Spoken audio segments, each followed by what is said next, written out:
Hello dear student, अब ये physical weathering क्या है?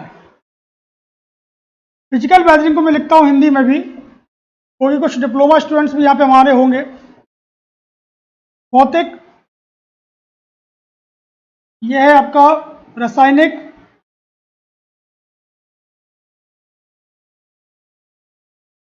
और ये है आपकी जैविक। एक भौतिक परिवर्तन होता है, एक रासायनिक परिवर्तन होता है, और एक आप कह सकते हैं कि जैविक परिवर्तन होता है। तीन तरह की वेदरिंग होती है, जिससे कि चट्टानों में तीन तरह से वेदरिंग होंगी, तो जाहिर सी बात है कि आपकी सॉइल का निर्माण होगा। अब ये फिजिकल वेदरिंग कब कहा जाएगी? देखिए, आप समझिए,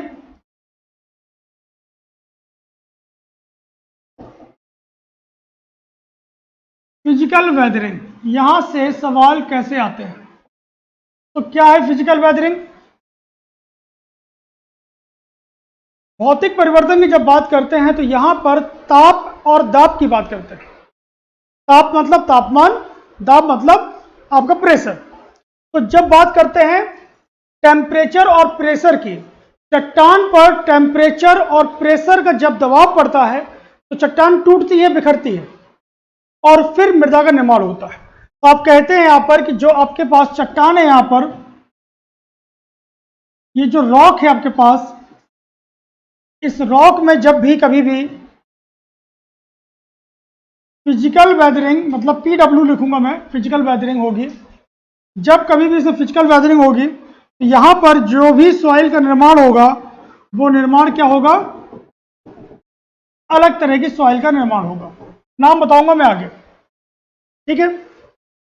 फिजिकल वेदरिंग से डिफरेंट टाइप की सॉइल बनेगी, केमिकल वेदरिंग से भी अलग प्रकार की सॉइल बनेगी, और जैविक या बायोलॉजिकल वेदरिंग से भी अलग प्रकार की सॉइल बनेगी। क्योंकि जब ये वेदरिंग ये अलग है अपने आप में, तो इनसे बनने वाली सॉइल भी अलग अलग होंगी।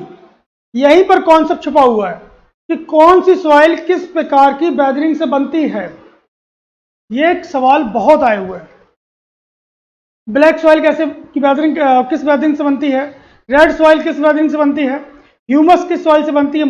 मक किस वेदरिंग से बनती है? लेटराइट किस वेदरिंग से बनती है? डेजर्ट सॉइल किस वेदरिंग से बनती है? हर तरह की सॉइल डिफरेंट डिफरेंट वेदरिंग से बनती है। तो वेदरिंग अगर चेंज होगी तो सॉइल भी चेंज होगी। देखिए, ये क्लियर है यहां पर कि चट्टानों से सॉइल का निर्माण हो रहा है। अगर चट्टान चेंज कर दी जाए, क्योंकि चट्टानों का भी प्रकार होता है, मालूम है आपको। चट्टान भी बेसिकली तीन प्रकार की होती हैं: इग्नियस रॉक, सेडिमेंटरी रॉक, और मेटामॉर्फिक रॉक। जाहिर सी बात है कि चट्टान चेंज होगी तो सॉइल भी चेंज होगी। अगर इग्नियस रॉक की फिजिकल वेदरिंग करोगे तो सॉइल कुछ और मिलेगी। सेडिमेंट्री रॉक का फिजिकल वेदरिंग करोगे तो कुछ और मिलेगी। मेटामॉर्फिक रॉक का वेदरिंग करोगे तो कुछ और मिलेगी आपको, है ना। तो जैसे जैसे चट्टान चेंज करोगे आप, इग्नियस को बोलते हैं अग्नि चट्टाने, इसे बोलते हैं अवसादी चट्टाने, और इसे बोलते हैं कायांतरित चट्टाने। तो चट्टान अगर चेंज करोगे तो सॉइल भी चेंज होगी, वेदरिंग चेंज करोगे तो सॉइल भी चेंज होगी। इसीलिए इंडिया में बहुत प्रकार की मिट्टियां मिलती हैं। इंडिया में आप देखेंगे डिफरेंट डिफरेंट टाइप्स की सॉइल मिलती है, क्योंकि क्लाइमेट एक जैसा नहीं है, मतलब कि वेदरिंग एक जैसी नहीं है, और चट्टान भी एक जैसी नहीं है। तो इसलिए यहाँ पर डिफरेंट डिफरेंट सॉइल मिलती हैं। ब्लैक सॉइल, अगर मैं बात करूँ मध्य प्रदेश की, ब्लैक सॉइल, लाल पीली मृदा, रेड येलो सॉइल, है ना। आपकी यहाँ पर मिक्स सॉइल मिलती है, आपकी एलुवियल सॉइल मिलती है। और अदर स्टेट की बात करूँ तो laterite, desert, mountainous, marine, lacustrine, board clay, बहुत सारी मिलती है सॉइल। रीजन यही है इसके पीछे कि वेदरिंग की प्रोसेस अलग अलग, चट्टानों के प्रकार अलग अलग, तो मृदा भी अलग अलग होती है। फिजिकल वेदरिंग में मैंने बताया आपको कि फिजिकल वेदरिंग में दो फैक्टर बहुत इंपॉर्टेंट हैं। ये ध्यान देना objective, temperature and pressure, temperature and pressure. जब किसी भी चट्टान पे टेम्परेचर और प्रेशर रोल प्ले करता है तो उससे बनने वाली सॉइल फिजिकल वेदरिंग सॉइल कहलाती है। ठीक है, इसमें एक बात खास रहती है कि जो सॉइल बनती है उसकी प्रॉपर्टी भी वही रहती है जो कि इसके माता पिता मतलब कि पेरेंट रॉक की रहती है। देखिए, चट्टान से निर्माण सॉइल का हो रहा है तो आप कहते हैं कि ये क्या है, पेरेंट्स रॉक है, ये पेरेंट्स रॉक और ये सॉइल। ठीक है, तो आप लिखेंगे पहला point, soil has same property,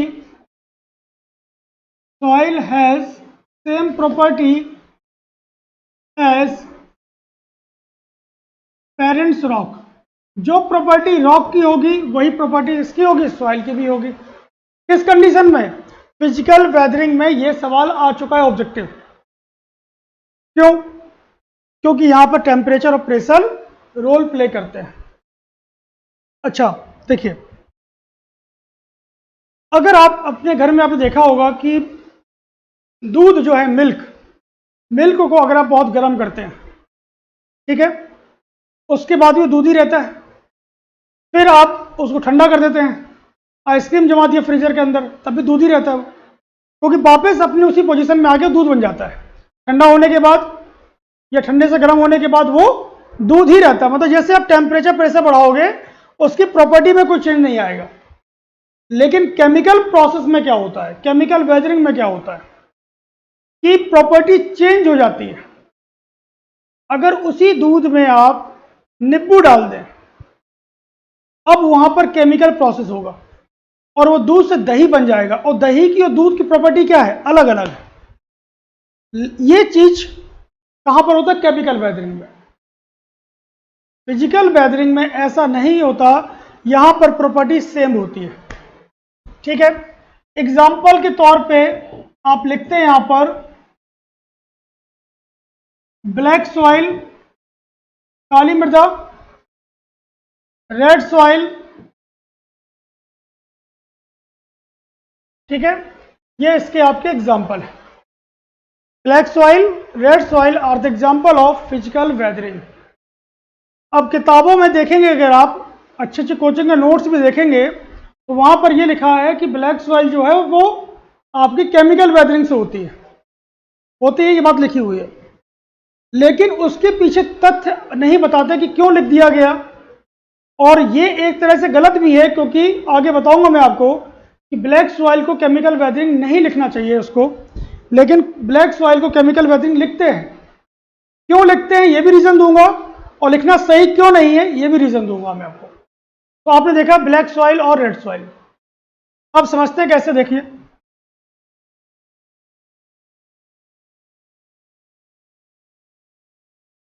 मानिए कि ये आपके पास सरफेस है, ये कोई पहाड़ है, ठीक है, ये आपका क्या है, ग्राउंड सरफेस, ये क्या है, कोई माउंटेन, पहाड़ है कोई। मान लीजिए कि इसी से कहीं पर ये जो है आपका ज्वालामुखी है, ज्वालामुखी फूट रहा है, ठीक है ना, क्या है, ज्वालामुखी, ये आपका वोल्केनो, ये क्या आपका वोल्केनो, ज्वालामुखी। ज्वालामुखी में आप देख रहे हैं कि लावा जो है, मैग्मा, वो कुछ सतह पे भी आ रहा है और कुछ सरफेस के अंदर क्या कर रहा है, जम जा रहा है। कुछ यहां पर है लावा, कुछ ये लावा और मैग्मा की बात करें आप तो ये आपका कहां पर है, इस पहाड़ के अंदर, जमीन के अंदर भी है, और कुछ लावा मैग्मा क्या हुआ है, ये आपका सरफेस पे भी आ गया है। कहां पे आ गया है, सरफेस पे। और आप जानते हैं कि लावा जो होता है बहुत गर्म होता है, बहुत हॉट है ना, बहुत गर्म होता है। समय के साथ जो लावा सरफेस पे आया है, ये डायरेक्ट ऑक्सीजन की बात कर सकते हैं या फिर एटमॉस्फेयर, वातावरण की बात कर सकते हैं। ये डायरेक्ट वातावरण के टच में है, क्या है ये, इसके संपर्क में है, लेकिन ये डायरेक्टली वातावरण के टच में नहीं है।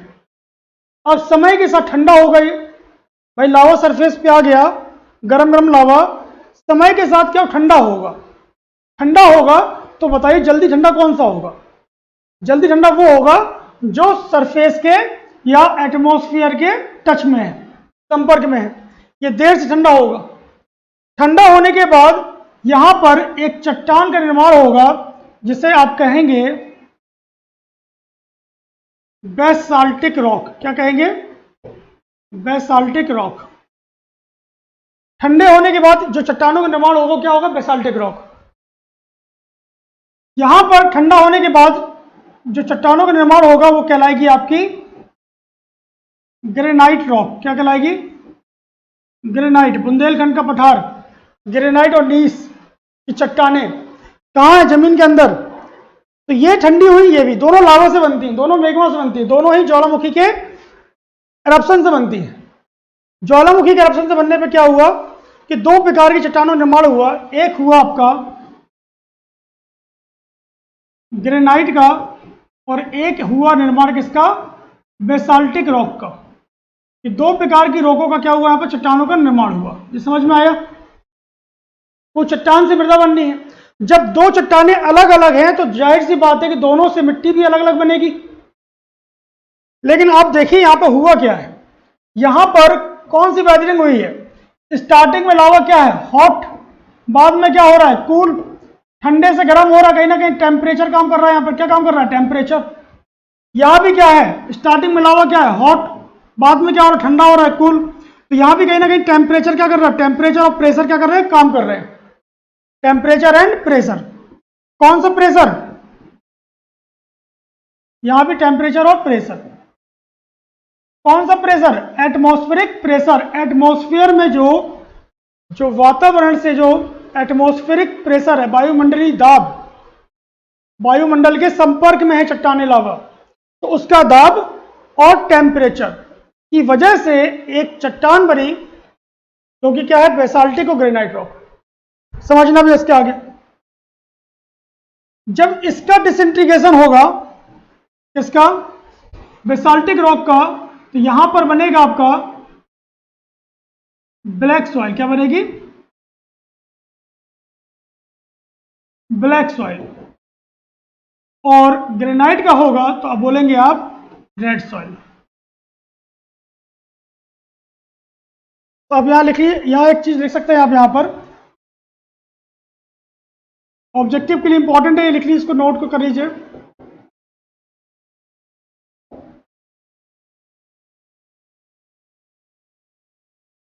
Black soil is formed due to physical weathering of basaltic rock. ठीक है ना? ट्रिक के लिए याद रखिएगा, ट्रिक के लिए आप अब ट्रिक से बी भी याद रखिएगा। बी मतलब B for black soil, B for basaltic.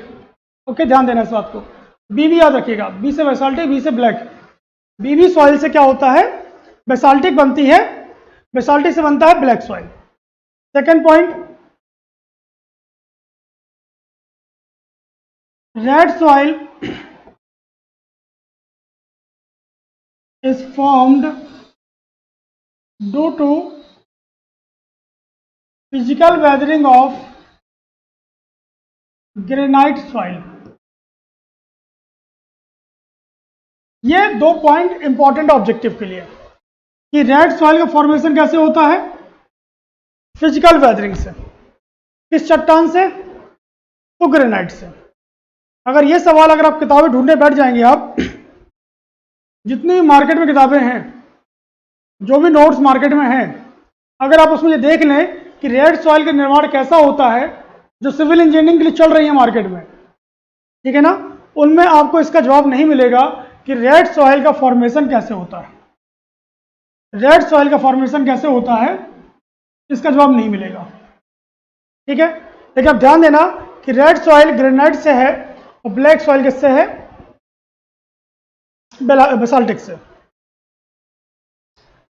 तो ये क्लियर हुआ फिजिकल वेदरिंग से, ठीक है। तो फिजिकल वेदरिंग पहली प्रकार की वेदरिंग है जिसमें कि प्रॉपर्टी चेंज नहीं होती। ये दूसरी बात ध्यान देना, बहुत इंपॉर्टेंट है ये। प्रॉपर्टी क्या होती है, सेम होती है। चलिए आगे देखिए।